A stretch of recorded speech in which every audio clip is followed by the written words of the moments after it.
Hello everyone and welcome to my channel. My name is Gloria and today I have a very interesting video for you, part of the identity shifting series we've been talking about the past few weeks, and it is the 3-step process to embody your higher self to achieve your goals easily. This 3-step process is based upon research on habits and embodiment and how we can embody our highest self and thus attract that which we want to manifest in our lives and achieve our goals faster. Once I learned this 3-step process, I went from broke to increasing my earning power. I went from barely passing my classes to passing the bar in one go. I went from not having, close and meaningful relationships to having close and meaningful relationships. This thing can change your life if you apply it. Remember, when you talk about games, we always talk about this analogy on this channel. If you're playing a game, it's nice to know the rules. I can know all the rules about Monopoly, but I don't play it. Like, I just watch other people playing it.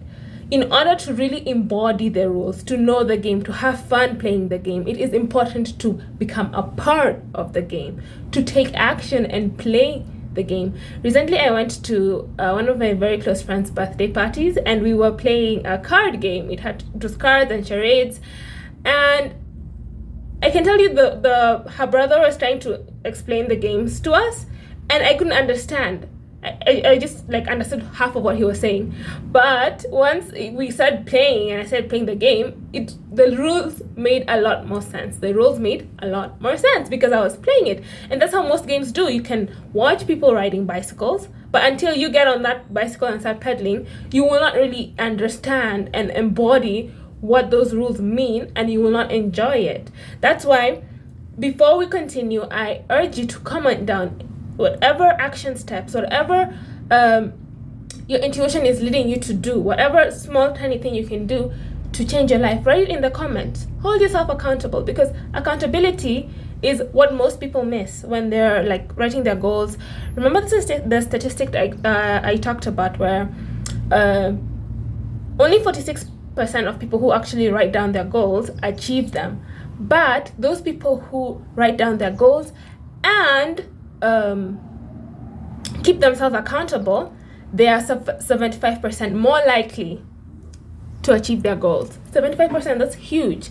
So think about that and hold yourself accountable and decide, okay, these are the things that I'm going to do starting from today, and stay consistent at them, and I promise you, your life will change. So whatever thing you decide to put into practice, write it down in the comments and keep yourself accountable, and the people in this community will also help to keep you accountable.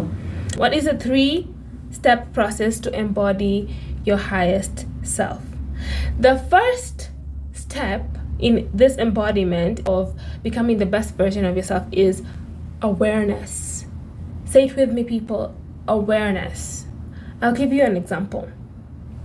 Imagine there's something stinking up your pantry. Like, the smell is awful. It's like, oh, did a rat die in there or something? Awful. It makes you want to puke. Like, you just open the door and this smell wafts in your face, and you're like, oh, I want to puke. What is this? And then what do? You decide, oh, let me get some air freshener and spray it in there, and then close the door and then leave. Is that what you do? No. You actually open that door and try and find the source of that smell so that you can remove it. Thus, by removing it, the smell will go away. That's what awareness does for us. You're digging deep and finding the root cause of your issues. That's why the first step is always awareness. The first step is always awareness. I didn't realize that my study habits were bad until I was almost flunking out of university. That is when I realized that something had to be done. Before that happened, no awareness. I literally did not know that there was something wrong with what I was doing. I didn't know that you're not supposed to miss a majority of your classes. I wasn't aware that reading 2 weeks before exam was not the ideal way to study. I wasn't aware of my own behavior and how it was compounding. So one of the ways we can get awareness, and it's talked about in the book Atomic Habits, is the habit scorecard. Keep track of your habits for a whole week. What it is you do from when you wake up to when you go to sleep for a whole week. And then score them based upon whether they're positive, neutral, or negative. Positive habits are those things that bring you closer to your goals and to your desired outcomes. For example, if I wake up every day and I do read Atomic Habits, I read for 20 minutes every day, that's a plus for me because it's leading me to what I want to become, right? The higher self, the high Gloria, has this knowledge and embodies this knowledge. So she reads. A neutral habit is, for me, perhaps brushing my teeth, making my bed. It has gotten so normal to me that it's a neutral habit. But for you, if you're not used to making your bed every day, that could be a positive habit. If you're used to it, it could be a neutral habit. And then a negative habit for me could be probably watching Netflix for 4 hours. Yeah, I occasionally do that. So it could be a negative because it takes a lot more time than I anticipated. Like once I start a series, I just want to watch the whole thing in one go. Okay, so that is a negative. So I'll write that down, negative. So once you score that, you're giving yourself that awareness that a lot of people don't have. A lot of people are not aware of what they do on a day-to-day basis to sabotage their own goals, to sabotage their own embodiment. What are you embodying? So make sure you have, awareness of that and keep track of that. So if you're going to implement this habit scorecard, put it down in the comments. The second step of this process of embodiment is implementation intention. Implementation intention simply means deciding how you're going to put this new habit into action.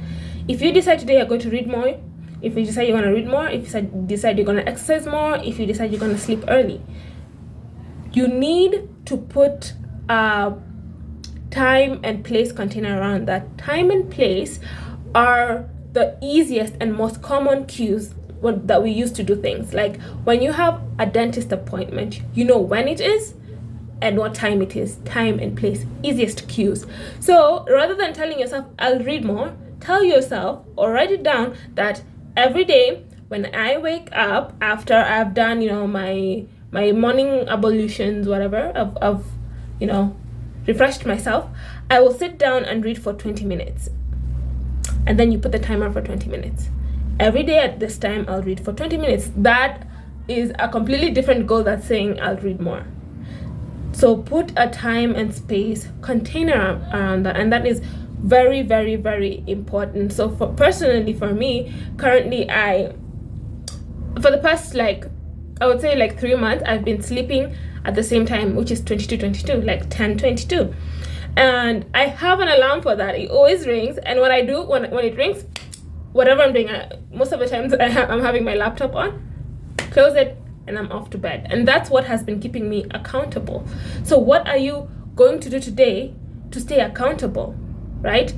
That's why I have my affirmation manifestation journal. You decide to do gratitude every day. You set a time and space container around that, and you do it every day for the next 100 days.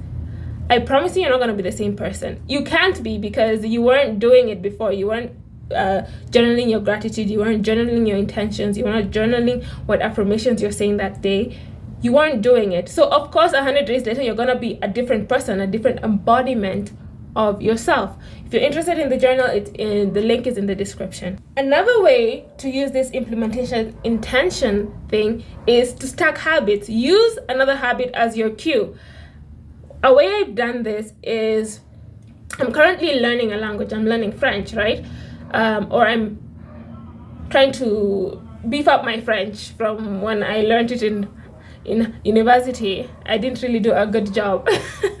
So anyway, I'm learning French right now, and what I found is I already have a reading habit, right?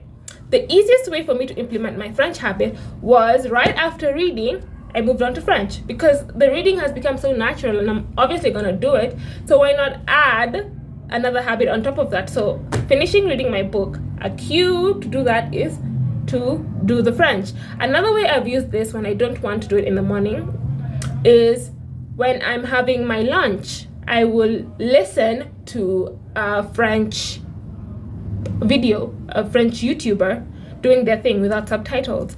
And the cue has become lunch with French. You get it? Like, you can stack one habit on another, and in doing so, you adopt this new identity of somebody who enjoys language learning and who learns French every single day. The third and last step for you is become the architect of your own life by designing your environment. Your environment is full of hidden cues. There was a study that showed that some soldiers who were fighting in Vietnam, they had gotten some drug problem, right? They were addicted to heroin.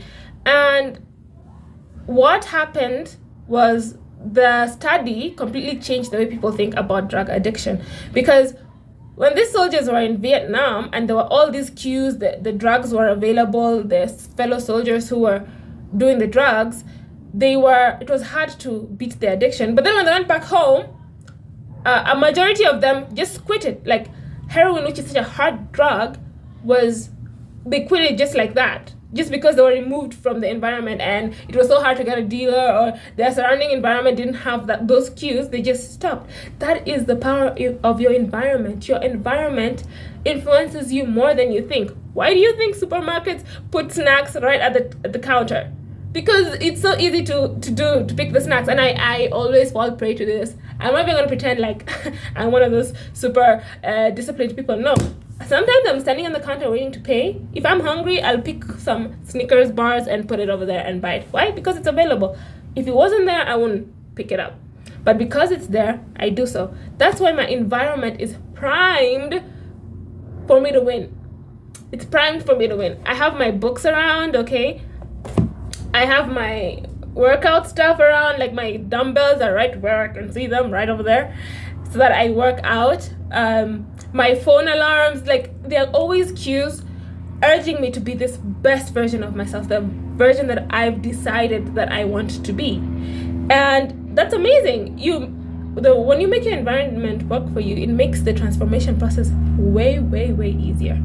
I hope you learned something from that video. If you want some academic coaching, which I do, you can check the link in the description for my email. You can contact me and then we will discuss. And I hope you enjoyed that. Have a great weekend. Embody your highest self so you can attract that which you desire and live your best life, because you can do that for yourself, and won't that be fun? So bye.